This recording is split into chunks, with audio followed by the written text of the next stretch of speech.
RGM international స్కూల్లో నిర్వహించిన 10వ వార్షికోత్సవ సంబరాలు అంబరాన్ని తాకాయి. ఈ కార్యక్రమానికి ముఖ్య అతిథిగా రాష్ట్ర న్యాయ శాఖ మంత్రి ఎన్ఎండి ఫారూక్, రిటైర్డ్ డీఐజీ వి లక్ష్మీనారాయణ, ఆర్జీఎం మరియు శాంతిరామ్ సంస్థల చైర్మన్ ఎం శాంతిరాముడు పాల్గొన్నారు. గౌరవ అతిథి విద్యారత్న డాక్టర్ శాంతిరామ్ మాట్లాడుతూ విద్యార్థులుగా నైతిక విలువలను అలవర్చుకోవాలని, బాధ్యతగా మెలగాలని సూచించారు. తల్లిదండ్రులుగా విద్యార్థుల పట్ల తగు జాగ్రత్తలు అవసరమని, వారిలో క్రియేటివిటీకి తగ్గట్టుగా ప్రోత్సహించి స్కిల్ సెట్ పెంపొందించేటట్లు చూసుకోవాలని హితబోధ చేశారు.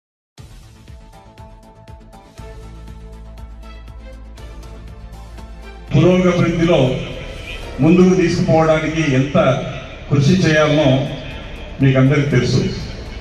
మాకు దాదాపు 40 సంవత్సరాల క్రితం మన మంత్రివర్యులు నంద్యాల పబ్లిక్ స్కూల్ అనే ఒక చిన్న సంస్థను 1986లో వారి అమృత హస్తములతో ప్రారంభించాము.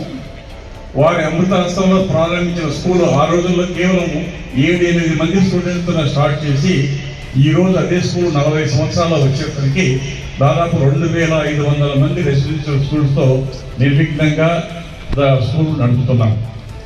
అదేవిధంగా నంద్యాల పబ్లిక్ స్కూల్ స్టార్ట్ చేసిన తర్వాత వారి యొక్క గైడెన్స్, వారి యొక్క అసిస్టెన్స్ ఆశీస్సులతో నంద్యాల జూనియర్ కాలేజీని 1992లో స్థాపించడం జరిగింది. దాని తర్వాత 1995లో వారి యొక్క ఆశీస్సులతో, మన మంత్రివర్యుల ఆశీస్సులతో, నారా చంద్రబాబు గారి ఆశీస్సులతో, ఎన్టీ రామారావు గారి ఆశీస్సులతో ఆర్జీఎం ఇంజనీరింగ్ కాలేజీ స్థాపించడం జరిగింది. తర్వాత 1997లో Shantiram engineering college, Shantiram college of pharmacy స్థాపించడం జరిగింది. ఆ తర్వాత 2005లో మన మంత్రివర్యుల యొక్క ఆశీస్సులతో, వారి కృపతో, వారి యొక్క డైరెక్షన్స్తో శాంతిరామ్ మెడికల్ కాలేజీని స్థాపించడం జరిగింది. ఆ తర్వాత Shantiram college of nursing, Shantiram music అకాడమీని కూడా స్థాపించడం జరిగింది. వీటన్నిటికీ మాకు మెయిన్గా సపోర్ట్ చేస్తూ మమ్మల్ని ముందుకు నడిపించిన వ్యక్తి మన మంత్రివర్యులని మీకు సభాముఖంగా వారికి ధన్యవాదాలు తెలియజేస్తున్నాం. మిగతా విషయానికి వస్తే, ఈ స్కూలు స్థాపించినప్పటి నుంచి కూడా ఇంటర్నేషనల్ స్టాండర్డ్స్ కావాలని చెప్పేసి, ముఖ్యంగా మారుమూల ప్రాంతమైన నంద్యాలలో, వెనుకబడిన రాయలసీమలో అంతర్జాతీయ ప్రమాణాలతో విద్యను ప్రతి పౌరుడికి అందించాలనే సదుద్దేశంతో ఈ ఆర్జీఎం ఇంటర్నేషనల్ స్కూల్ను స్థాపించడం జరిగింది. ఈ స్కూల్ స్థాపించిన తర్వాత మనందరి అదృష్టం మేరకు మనకు మంచి ప్రిన్సిపాల్ గారు గాయత్రి మేడం గారు, అప్పటికే వారు ఢిల్లీ పబ్లిక్ స్కూల్లో పనిచేస్తూ ఉన్నారు. వారిని రిక్వెస్ట్ చేసి వారిని ఇక్కడికి నంద్యాలకు తీసుకొని వచ్చి ఆ రోజు నుంచి ఈ రోజు వరకు వారి యొక్క నిరంతర కృషి వల్ల, వారి సపోర్టివ్ స్టాఫ్ మెంబర్స్ నిరంతర కృషి వల్ల మంత్రి ఫరూక్ మాట్లాడుతూ పట్టుదలతో సాధించాలని, ఆదర్శవంతులుగా ఎదగాలని, విద్య వల్ల ఎంతటి స్థాయికి ఎదగవచ్చని తెలుపుతూ ఆర్జీఎం స్కూల్ విద్యార్థుల సేవను కొనియాడారు. కృషి ఉంటే మనుషులు ఋషులవుతారు అన్న సూక్తిని గుర్తు చేస్తూ విద్యార్థులకు సందేశాత్మక ప్రసంగం అందించారు.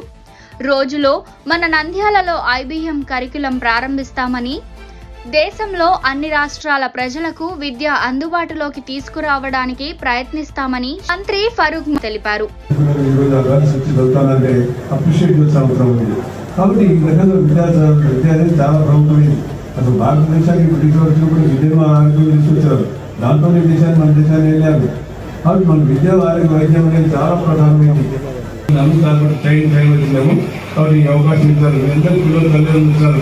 అందరికీ నమస్కారాలు చేస్తారు. మీ అందరికీ కూడా చేతులు నమస్కారాలు బాగా తెలుసుకుంటుంది. తల్లిదండ్రులు ఏ రకంగా కష్టపడి స్కూల్లో తీసుకోవాలని ఆలోచించాల్సి అవుతుంది. వారి కష్టము, వారి శ్రమ, వారి కష్టం వచ్చి ఈరోజు స్కూల్లో చదివిస్తే దాని వెనకాల వారి ఎడ్యుకేషన్లో ఆలోచించాల్సి అవసరం ఉంది. వాళ్ళు నమ్మకంగా ముందు లేకుండా మీకు మంచి స్కూల్లో చదివించి విజయవంతం చేస్తారు. కాబట్టి మీరు బాగా చదువుకుని బయట రావాల్సిన అవసరం ఉంది. రిటైర్డ్ డీఐజీ లక్ష్మీనారాయణ మాట్లాడుతూ చదువు ప్లస్ సంస్కారం కలిస్తేనే ఉన్నత విద్యావంతులవుతారని, పిల్లలతో సమయం గడపాలని, పిల్లల్ని వెంటబెట్టుకుని ఒక అబ్దుల్ కలాం, రవీంద్రనాథ్ తయారు చేయాలని, పుస్తకాల పట్ల ఇష్టం పెంచాలని, విద్యార్థులుగా తల్లిదండ్రులు గర్వపడేలా చదవాలని, మీ సంతకం ఆటోగ్రాఫ్గా మారాలని, మీరు చదువుతున్న స్కూల్కు ముఖ్య అతిథిగా రావాలని ఇలా విద్యార్థులకు 3 లక్ష్యాలు ఇచ్చారు. భారతదేశాన్ని గొప్ప స్థాయికి చేరాలంటే అందులో గురువులు, విద్యార్థులు అందరూ కృషితో అభివృద్ధి జరుగుతుందని తెలిపారు. అటు ఇంజనీరింగ్ కాలేజెస్ కావచ్చు, ఇటు మెడికల్ కాలేజ్ కావచ్చు. కాబట్టి దార్శనికులు ఎప్పుడూ కూడా విద్యారంగం మీద ముందుకు పెడతారని ఇప్పుడే మంత్రివర్యులు కూడా చెప్పారు. కాబట్టి శాంతిరాముడు గారిని మన అందరి తరఫున మనం అభినందించాలి. ఎందుకంటే మంచి క్వాలిటీ ఎడ్యుకేషన్, మంచి విద్యను మన పిల్లలకు అందించడం అన్నది ఒక బృహత్తరమైన కర్తవ్యం అందరి. కాబట్టి ఆ విధమైన కర్తవ్యాన్ని చాలా చక్కగా ఆయన నిర్వహిస్తున్నందుకు ఆయనకు వారి బృందానికి కూడా నేను అభినందనలు తెలియజేస్తున్నాను. కానీ శాంతిరాముడు గారు ఒకరే పనిచేస్తే సరిపోదు, ఈ స్కూల్లో పనిచేస్తున్న టీచర్స్ పనిచేస్తే సరిపోదు. ఉపాధ్యాయులతో పాటు తల్లిదండ్రులు కూడా పనిచేయడం చాలా ముఖ్యం. ఎందుకంటే ఎప్పుడైతే తల్లిదండ్రులు, ఉపాధ్యాయులు కలిసి ఒక విద్యార్థి జీవితంలో మార్పులు తీసుకొస్తే ఆ విద్యార్థి ఒక సాధారణ స్థాయి నుంచి ఉదాహరణగా మిగిస్తాం.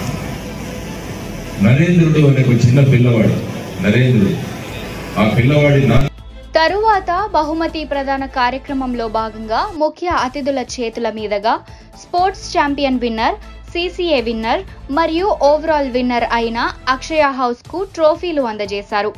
చివరగా విద్యార్థులు ప్రదర్శించిన సాంస్కృతిక కార్యక్రమాలు ప్రేక్షకులను ఉర్రూతలూగించాయి.